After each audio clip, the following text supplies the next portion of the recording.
नमस्कार and welcome to study centre for all. देखिए है क्या, अब एक न्यू टेंशन क्रिएट हो रहा है। कहाँ पर? मिडिल ईस्ट के अंदर। अब हम लोग बात कर लेते हैं। अभी तक तो जो वॉर था वो चल रहा था इजराइल और ईरान के बीच एक बड़े लेवल पर। बट आप यहाँ पर देखेंगे, मैंने एक स्टेटमेंट लिया है, tension between America and Turkey.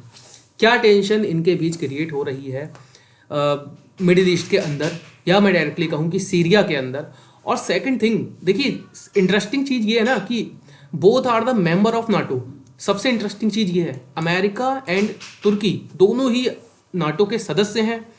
और अब इनके बीच ही टेंशन क्रिएट हो रही है। उसके बाद हम लोग चर्चा करेंगे कि जो एक स्टेटमेंट दी गई है एर्दोगन, जो कि राष्ट्रपति हैं टर्की के, उनके द्वारा एक बहुत बड़ी स्टेटमेंट दी गई है जो कि डायरेक्टली या मैं कहूँगा कि इनडायरेक्टली थ्रेट करती है अमेरिका को। यही टेंशन क्रिएट हो रही है मिडिल ईस्ट के अंदर, डायरेक्टली सीरिया के अंदर। देखिए है क्या, रिसेंटली अभी जब वॉर चल रहा था इजराइल ईरान और हम बात करें हिजबुल्ला और हमास के बीच, उसी बीच होता क्या है, हम देखते हैं कि सीरिया के अंदर एक तख्ता पलट होता है।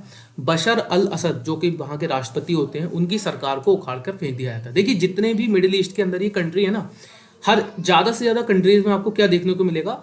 विद्रोही समूह देखने को मिलेंगे। फॉर एग्जाम्पल अगर हम बात करें अफगानिस्तान के अंदर, देखिए किस तरीके से तालिबान ने अपनी सरकार बनाई थी तख्ता पलट करने के बाद। मतलब इस तरीके की ये विद्रोही ग्रुप एक्टिव हैं बहुत ज़्यादा बड़े लेवल पर। अब रिसेंटली हुआ क्या था कि जो सीरिया है, सीरिया के अंदर देखिए, मैं आपको मैप से समझाता हूँ। ये है सीरिया। अब यहाँ पर समझिए, देखिए सीरिया की जो टेरिटरी है ना, वो टर्की से भी टच करती है। यहाँ पर आप देखेंगे टर्की से भी टच करती है। इधर बात करें इराक से, इधर जॉर्डन से, और थोड़ी बहुत यहाँ अगर हम बात करेंगे तो इसराइल से भी टच करती है। फिर यहाँ पर हम बात करें लेबनान से भी सीरिया की टेरिटरी टच करती है। तो डायरेक्टली ये एक बड़ा मुद्दा है, चूंकि जब बशर अल असद की सरकार को उखाड़कर फेंका गया था तो ये अपने आप में बहुत ही ज़्यादा चौंकाने वाली चीज़ थी। इसलिए क्योंकि बशर अल असद सरकार जो थी वहाँ पर बहुत लंबे समय से शासन में थी।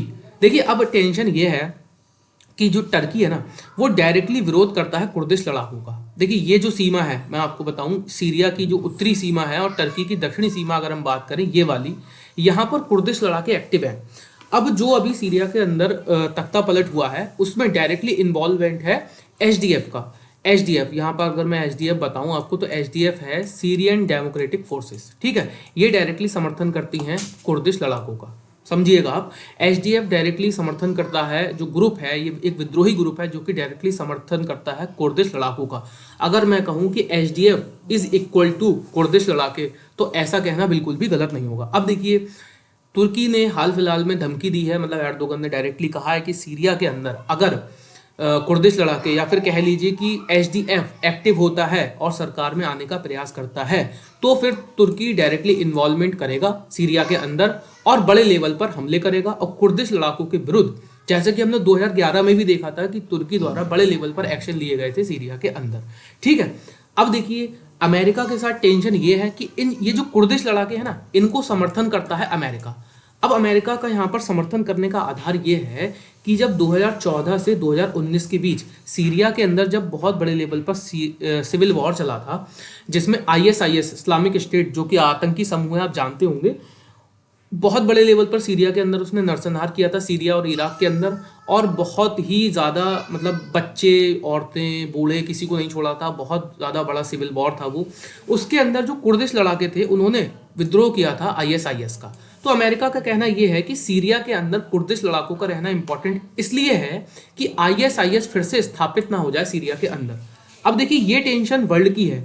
आईएसआईएस अगर स्थापित हो जाता है सीरिया के अंदर, तो ये तुर्की के लिए भी टेंशन है, अमेरिका के लिए भी टेंशन है, इंक्लूडिंग ऑल कंट्रीज जो कि विद्रोह, मतलब जो कि समर्थन नहीं करते हैं आईएसआईएस का, उनके लिए टेंशन है। क्योंकि आईएसआईएस एक ऐसा आतंकवादी समूह है जो कि लड़ाई के दम पर अपनी सत्ता स्थापित करना चाहता है। अब देखिए वर्तमान में जो विद्रोही समूह जिन्होंने सीरिया में बशर अल असद की सरकार को उखाड़ के फेंका था, उसमें अगर मैं बात करूं, हयात तहरीर अल शाम, ठीक है, हयात तहरीर अल शाम, ये जो समूह है ये डायरेक्टली समर्थन करता है तुर्की का। मतलब ये डायरेक्टली तुर्की को फ्री हैंड देता है कि भाई आप आइए हमारे घर के अंदर और हमारी जो डेमोक्रेटिक पॉलिटिक्स है उसके अंदर आकर के हस्तक्षेप कीजिए। जबकि जो कुर्दिश लड़ाके हैं, मैं अगर बात करूं कुर्दिश लड़ाकों का जो ग्रुप है एचडीएफ सीरियन डेमोक्रेटिक फोर्सेस, और सेकंड ग्रुप जिसको तुर्की ने आतंकवादी समूह घोषित किया हुआ है पीपल्स प्रोटेक्शन यूनिट, ठीक है, पीपल्स प्रोटेक्शन यूनिट, ये याद रखिएगा। ये दो समूह जो कि मतलब कि एचडीएफ सीरियन डेमोक्रेटिक फोर्सेस और पीपल्स प्रोटेक्शन यूनिट, ये दो समूह जिनका समर्थन करता है कौन, इनका समर्थन करता है तो अमेरिका।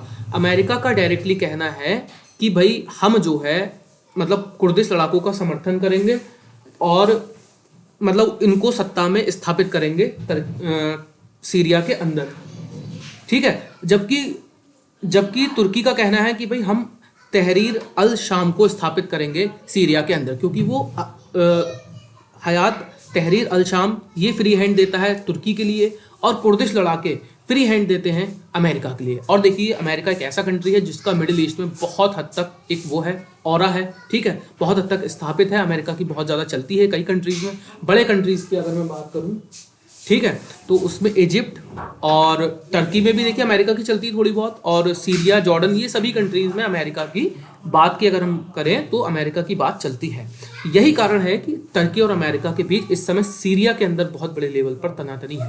और डायरेक्टली अभी हमने देखा किस तरीके से अमेरिका ने मतलब जो एर्दोगन है इनके द्वारा स्टेटमेंट दी गई है, बहुत बड़ी स्टेटमेंट ये मानी भी जा रही है कि भाई हम डायरेक्टली एक्शन लेंगे सीरिया के अंदर अगर जो कुर्दिश लड़ाकों का जो ग्रुप है एचडीएफ और पीपल्स प्रोटेक्शन यूनिट ये अगर सत्ता में आने का प्रयास करते हैं सीरिया के अंदर, तो फिर हम बहुत बड़े लेवल पर एक्शन लेंगे। ये डायरेक्टली कहना है एर्दोगन का। देखिए यही टेंशन इस समय अमेरिका और जो टर्की है उनके बीच है सीरिया के अंदर। अब देखना ये होगा कि जब डोनाल्ड ट्रंप, अभी तक तो देखिए बाइडन जो एक ऐसे नेता हैं जो कि बहुत अपनी सॉफ्ट नीतियों के लिए विख्यात थे, बट रिसेंटली अब आने वाले हैं डोनाल्ड ट्रंप, तो ये अपने आप में इंटरेस्टिंग होगा, देखना होगा कि डोनाल्ड ट्रंप सीरिया के अंदर किस तरीके की, या फिर कह लीजिए मिडिल ईस्ट के अंदर किस तरीके की नीतियां अपनाते हैं।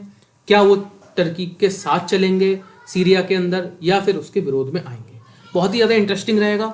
और इंटरेस्टिंग इसलिए भी होगा क्योंकि इजराइल एक मतलब इजराइल भी एक मुद्दा है वहाँ पर। जैसे ही हमने देखा था कि सीरिया के अंदर तख्ता पलट हुआ था, तो जो 1974 में जो वॉर हुआ था इजराइल, सीरिया और इजिप्ट के बीच, उस समय एक बफर जोन बना था गोलन हाइट्स। देखिए ये वाला एक एरिया है गोलन हाइट्स, ठीक है। ये गोलन हाइट्स डायरेक्टली टच करता है सीरिया, इजराइल और लेबनान के लिए, जहाँ से हिजबुल्लाह बहुत हद तक इजराइल पर हावी रहा था। ये गोलन हाइट्स का जो बफर जोन था, वहाँ पर सीरिया में तख्ता पलट होते ही इजराइल ने इस क्षेत्र पर कर लिया है कब्जा। अब देखना ये होगा, और डायरेक्टली देखिए अमेरिका समर्थन करता है इजराइल का। अब इंटरेस्टिंग चीज़ ये रहेगी कि किस तरीके से इजराइल, अमेरिका और टर्की इस क्षेत्र में अपने अपनी नीतियों की स्थापना करेंगे। देखिए ये जो एरिया है ना, ये यहाँ पर कुर्दिश लड़ाके बहुत ज़्यादा एक्टिव हैं, और ये एरिया में अगर अमेरिका का हस्तक्षेप बढ़ेगा तो डायरेक्टली अमेरिका और टर्की के बीच तनातनी बढ़ते हुए हम देखेंगे। तो अब इंटरेस्टिंग ये रहेगा कि आगे किस तरीके की नीतियाँ ये बड़े देश अपनाते हैं, और मिडिल ईस्ट के अंदर कहीं ना कहीं मुझे अब ऐसा लगता है कि वॉर जोन खुलने वाला है। तो आज की वीडियो में इतना ही था, मिलते हैं नेक्स्ट वीडियो में। अभी के लिए धन्यवाद।